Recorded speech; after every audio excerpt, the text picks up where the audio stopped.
Ini wabil khusus kepada Kiai Haji Marzuki Mustamar. Beliau itu pernah memuji Kiai Nur Ihya ini.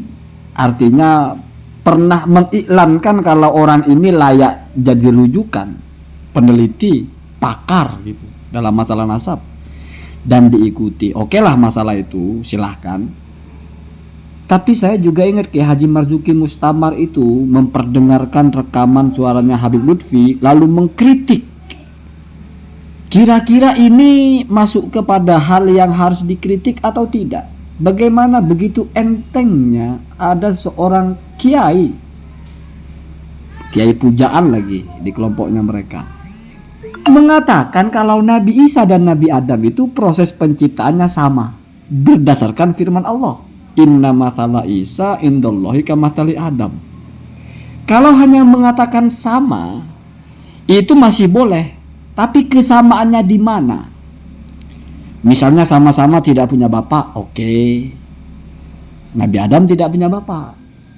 Kemudian misalnya sama-sama dari proses, oke. Saya masih toleransi sekali. Kalau kita baca tafsirnya Al-Qurtubi, kalau mau mencari wajah syibhinya tambahan, kesamaannya adalah Nabi Adam itu ketika disebut diciptakan dari turab itu melalui proses dari turab menjadi tin, kemudian tin menjadi sol-sol ya, entah bahasa Indonesianya gampang itu. Jadi proses dari turab kemudian menjadi tin, dari tin menjadi sol-sol ya, baru menjadi Nabi Adam. Sebagaimana juga Nabi Isa ada transisi, tapi Nabi Isa transisinya di dalam rahim. Sementara Nabi Adam tidak. Nabi Isa dilahirkan, Nabi Adam tidak. Maka Nabi Isa tidak masuk diciptakan dari tanah. Tapi kalau kata kiai ini, ya sama dari tanah juga, berproses menjadi buah. Ya, jadi ini kan pemahaman orang-orang itu ya. Jadi maksudnya dari tanah itu kan buah. Buah dimakan lalu menjadi nutfah, disemprotkan kepada rahim menjadi alaqah menempel, menjadi mudghah lalu menjadi idham, summa kasaudan idham lahma dan seterusnya ya, menjadi tulang, menjadi daging dan sebagainya. Berarti Nabi Adam itu prosesnya sama-sama dilahirkan sama-sama dengan Nabi Isa. Bahkan kalau disebut ada nutfah, ya kalau orang ini mengerti ya ada bapaknya, karena nutfah itu dari fahlun ya, dari laki-laki masukkan sperma gitu. Coba apa iya Kiai Haji Marzuki sepakat dengan ini? Apa ini tidak menyesatkan umat? Apa ini lebih berbahaya dari orang yang bercerita turun rantai emas? Rusak akidah kita kalau ada Ba'alawi bercerita leluhurnya menurunkan rantai emas. Rusak akidah kita, rusak. Kalau ini rusak nggak kira-kira? Walaupun saya nggak habis pikir orang cerita, kita pun sudah nggak percaya dengan ceritanya rantai emas lah Mi'raj 70 kali lah, kita sudah nggak percaya.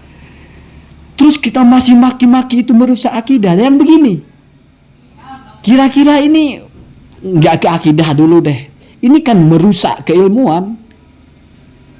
Sudah semua itu, kalau kita bicara ulama ya, dalam Al-Quran yang disebut dengan nafsun wahidah itu Nabi Adam. Jadi manusia ini berasal dari satu nafas, satu nafsun.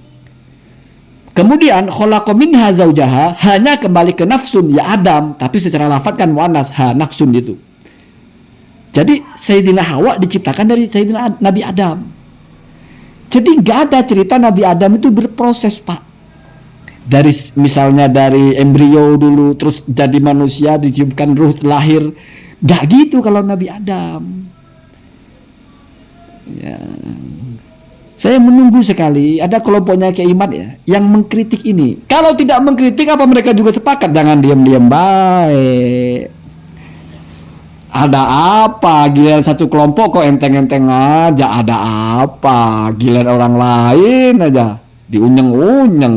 Giliran kelompok sendiri yang begini-begini apa nggak dianggap asal bacot masalah Quran kalau begini? Apa ini nggak menyesatkan? Apa jangan-jangan tidak menyesatkan? Kul bisorohah wa fisorohah rohah. Katakan yang sejujurnya ya. Sepakat apa tidak dengan hal ini? Jangan pura-pura tidak dengar juga. Jangan pura-pura tidak tahu juga. Ya. Ini Al-Quran sudah. Kalau Maimun Al-Qoddah lah dia utak-atik kitab muncul Trisula Madura, Maimun Al-Qoddah lah persetan lah urusan kalian. Ini Al-Quran, lain ceritanya. Atas dasar apa tiba-tiba kita memahami inna masalah Isa indallah kama masali Adam? Jangan-jangan kholaqahu itu Allah menciptakan Nabi Isa lagi. Kholaqahu itu menciptakan Nabi Adam. Domir itu kepada yang paling dekat. Allah menciptakan Nabi Adam min turab. Kalaupun mau dianggap sama dengan Nabi Isa, di selain tidak punya bapak, ya juga sama-sama at-tahwil. Ada perubahan-perubahan. Tapi Nabi Adam itu perubahannya memang dari tanah, Pak. Dari tanah tetap tanah jenisnya. Cuma dari turab dulu, kemudian jadi tin, kemudian jadi sol-sol. Di luar semua prosesnya itu. Sementara Nabi Isa yatakhayyar atau yatahawwalu min halin ila halin fi rahmi Maryam, di dalam rahimnya Sayyidina Maryam, Pak. Seperti orang yang mengandung seperti biasa, hanya bedanya tidak ada suaminya. Artinya tidak ada spermanya, berarti nggak ada nutfah di situ. Kalau memanai nutfah itu air mani. Kalau ada nutfahnya, ada air maninya, ya berarti ada bapaknya. Tolong ya, tolong. Oke lah, balawi palsu-palsu lah. Tapi apa ya, Al-Quran juga harus dibeginikan memperlakukannya. Udah gak mau peduli dengan ulama tafsir manapun. Mau bicara surga, mau bicara neraka, bertentangan dengan semua tafsir, enteng-enteng saja gitu. Saya punya data, punya fakta, punya realita gitu. Mengembangkan ilmu dengan cara begitu itu. Ngapain orang-orang di pesantren itu, termasuk di pesantren Ki Haji Marzuki Mustamar, ngapain itu masih ngaji-ngaji tafsir itu? Toh udah gak dipakai. Toh kita udah harus mengembangkan katanya. Itu ya. Ya udah bongkar aja, nggak perlu kitab-kitaban sekarang. Semuanya digali-gali sendiri gitu. Nggak usah kita pakai bagaimana Al-Qurtubi menjelaskan ini, bagaimana Ibnu Katsir mengutip lagi dari Al-Qurtubi menjelaskan ini. Ini memang sedang menyamakan dua hal. Ini dalil sahnya kias. Ya, nggak perlu saya bacakan lah ya. Tapi di sini ada perbedaan yang paling krusial. Nabi Isa bukan dari debu, bukan dari turab. Nabi Adam dari turab.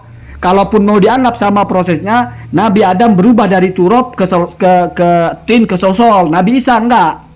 Ya Nabi Isa sebagaimana ala komod wah itu. Kan gitu, Pak. Apa kita buang tafsir-tafsir itu? Kita pakai tafsiran kiai ini, datanya kiai ini gitu. Itu, Pak. Ini bukan lagi menurunkan rantai langit ya, rantai. Kalau orang ngaku leluhur saya bisa menurunkan rantai emas dari langit, ya paling tukang bohong, selesai. Apa kita lalu jadi murtad kita dengan masalah itu? Itu juga bukan mustahil akli. Tidak ada syariat yang ditabrak masalah itu, terserah dia lah mau gedabrus kakeknya gimana urusan dia. Kita nggak percaya sudah. Terus menyesatkan akidahnya di mana? Mi'raj 70 kali ya Mi'rajul Wali sudah biasa kok. Tapi kamu paksa, ketemu Tuhan 70 kali. Ila sidratil muntaha. Padahal kalau baca kitabnya enggak, ya perkara cucu-cucunya atau siapa asal ngomong ya urusan cucu-cucunya. Kuropat apa ya? Atau jangan-jangan punya Kinurhi ini bukan kuropat ya, tapi ini sebuah pencerahan. Oke, kalau begitu ya sudah, mulai sekarang Bapak nggak usah ngaji-ngaji tafsir lagi. Ngapain? Tafsir itu udah 200 tahun yang lalu gitu. Digas ya, digas. Karena orang punya duit 1 miliar saja ya, nawar barang yang harganya 10 miliar itu sudah dimarahin orang, Pak. Ini duit 2.000, nawar barang 1 triliun. Apa itu ya? Nggak perlu berdebat dengan yang begini-begini. Saya ulangi lagi makalahnya Imam Zufar. Inni lastu unadiru ahadan hatta yaqula qad akhtatu walakinni unadiruhu hatta yajunna atau hatta yujannah. Qila lahu kaifa yujannu qala ayyakula bima lam yakul bihi ahadun. Asal gigi gerham sudah bergerak dengan angan-angan sendiri, dengan terka-terka sendiri, itu sudah gila namanya. Sudah nggak punya sandaran pendapatnya. Semua mau ditafsir-tafsirkan sendiri, ya nggak perlu berdebat dengan yang begitu ya. Artinya kita ngobrol dulu, nggak nunggu kamu kalah, nggak. Silahkan, tapi kalau denger kok udah mulai ngaco gitu, udah mulai asal ngomong, udah nggak ada tatakannya ngomong, ya sudah berhenti kita. Kira-kira begitu, itu perdebatan yang waras ya. Jadi kalau mau diskusi, mau debat, mau apa itu, tentukan dulu. Ini rujukannya apa, kita berdebat. Ini rujukannya apa? Ya akhirnya menjadi kayak nasab, nggak ada habisnya. Oh tidak sah, ya. Pindah lagi, ya gitu-gitu aja ya. Susah ya. Susah. Ya udahlah, tidak salah, nanti wudhu lagi ya. Allahumma